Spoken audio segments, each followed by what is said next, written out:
Shalom Bapak Ibu Saudara-saudari yang dikasihi oleh Tuhan Yesus Kristus. Sungguh bersyukur pada hari ini kita boleh kembali merenungkan firman Tuhan. Pada kesempatan ini kita akan belajar firman Tuhan dari Injil Markus pasal 14 ayat 10 sampai 21. Saya memberi tema, apa motivasimu mengikut Yesus Kristus? Bapak Ibu Saudara yang dikasihi Tuhan, satu hal yang paling menyakitkan di dalam hidup kita mungkin adalah pengalaman dikhianati. Apalagi kalau yang melakukan adalah orang yang sangat dekat dengan kita. Di dalam perikop firman Tuhan hari ini, dicatat kisah pengkhianatan yang dilakukan oleh seorang murid terhadap gurunya.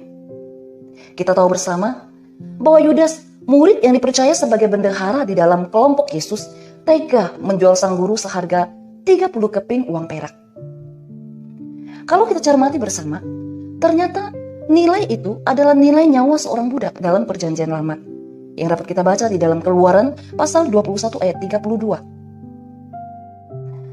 Jika 30 keping perak ini dirupiahkan, bukanlah satu jumlah yang besar pada saat ini, saudara. Bapak Ibu Saudara-saudari, berbicara tentang pengkhianatan Yudas, ada dua pandangan mengenai hal ini. Pandangan yang pertama, yaitu keserakahan Yudas, bahwa dia seorang yang cinta uang, sehingga dia menjual gurunya. Pandangan yang kedua, dalam konsep pikir Yudas tentang Mesias, sama seperti konsep orang Yahudi pada waktu itu, bahwa ketika Mesias datang sebagai raja, maka mereka akan menjadi penguasa yang memerintah bangsa-bangsa lain. Mesias yang datang ini akan membebaskan mereka dari penjajahan Romawi. Mesias yang akan menjadi raja Israel secara duniawi. Yudas tentu beranggapan sama seperti Yakobus dan Yohanes yang dapat kita baca di dalam Markus pasal 10 ayat 35 sampai 37. Bahwa ia akan diberikan satu posisi penting dalam pemerintahan baru Yesus sebagai Mesias. Namun kita tahu bersama bahwa konsep Mesias ini meleset.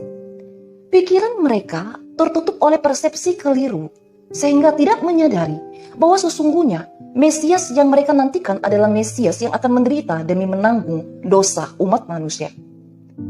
Kerajaannya bukanlah kerajaan yang bersifat politis seperti anggapan orang-orang Yahudi pada waktu itu.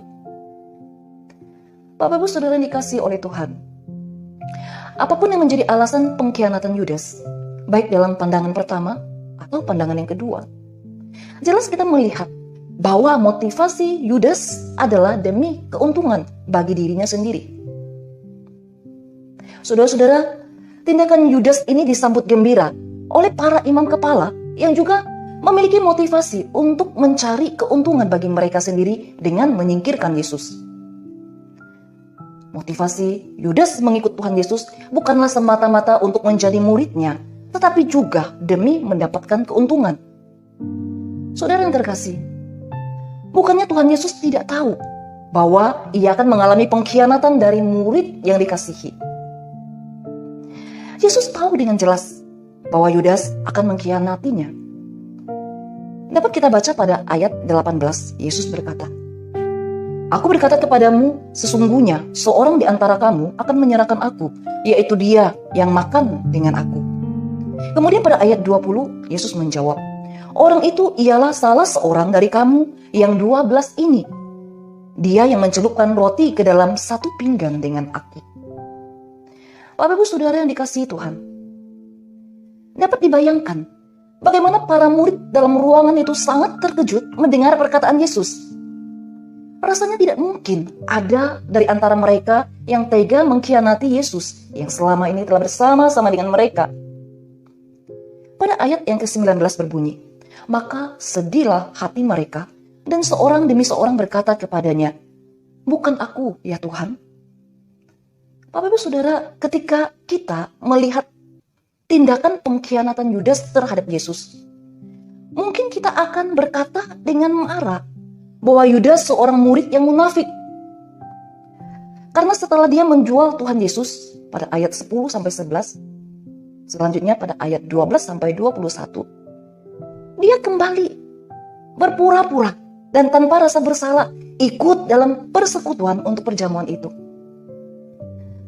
Bapak Ibu Saudara yang dikasihi oleh Tuhan, Marilah kita refleksi melalui perenungan firman Tuhan hari ini. Apakah sesungguhnya motivasi kita mengikut Tuhan Yesus? Seperti yang Tuhan Yesus katakan dalam Markus pasal 8 ayat 34. Setiap orang yang mau mengikut aku, ia harus menyangkal dirinya, memikul salibnya, dan mengikut aku. Bapak Ibu Saudara, seharusnya inilah yang menjadi dasar kita mengikut Tuhan Yesus. Bukan seperti Yudas yang mengikut Yesus Kristus untuk mendapatkan keuntungan bagi dirinya sendiri. Kiranya perenungan firman Tuhan ini memberkati kita semua. Amin.